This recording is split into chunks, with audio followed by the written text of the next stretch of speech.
ફરિયાદીની વેચાણ થયેલી ખેતીની જમીનમાં વેચાણ નોંધો રદ કરવા માટે ગાંધીનગર પ્રાંત અધિકારી અને કલેક્ટરની કોર્ટમાં આરટીએસ અપીલ દાખલ કરવામાં આવી હતી। ત્યારે આ અપીલના કાગળો ખોવાઈ જતા ફરિયાદીએ બંને કચેરીમાં અરજી કરી હતી, જેથી અપીલના કાગળો મેળવી આપવા માટે દહેગામના સસ્પેન્ડેડ નાયબ મામલતદાર પ્રવીણભાઈ પરમારે 18,000ની લાંચ માંગી હતી। ત્યારે ફરિયાદીએ એસીબીનો સંપર્ક કરી ફરિયાદ આપતા એસીબીની ટીમે છટકું ગોઠવી પ્રવીણભાઈ પરમાર અને તેના મળતિયા નિતેશકુમાર રાજનને લાંચની રકમ સ્વીકારતા રંગે હાથ ઝડપી લીધા હતા।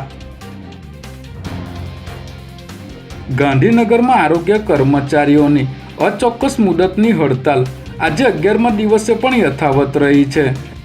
સરકારે કડક વલણ અપનાવતા 8 જિલ્લામાંથી 2100થી વધુ કર્મચારીઓને નોકરીમાંથી છૂટા કર્યા છે।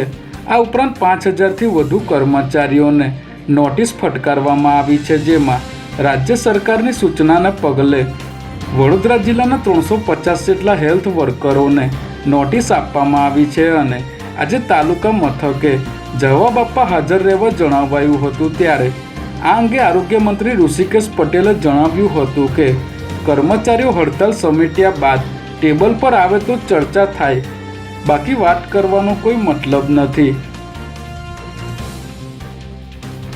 અમદાવાદ શહેરમાં હાલ કાયદો અને વ્યવસ્થાની સ્થિતિને પગલે પોલીસ સતર્ક થઈ ગઈ છે અને શહેરના અલગ અલગ વિસ્તારોમાં પોલીસ દ્વારા ખાસ ડ્રાઈવ યોજીને કડક કાર્યવાહી કરવામાં આવી રહી છે। ત્યારે અમદાવાદ શહેર પોલીસ દ્વારા ગઈકાલે ડ્રિંક એન્ડ ડ્રાઈવની ખાસ ઝુંબેશ હેઠળ 66 લોકો વિરુદ્ધ એફઆઈઆર નોંધવામાં આવી હતી। જ્યારે આ ઝુંબેશ હેઠળ છેલ્લા 2 દિવસમાં 137 વ્યક્તિઓ વિરુદ્ધ એફઆઈઆર નોંધીને ધરપકડ કરવામાં આવી છે।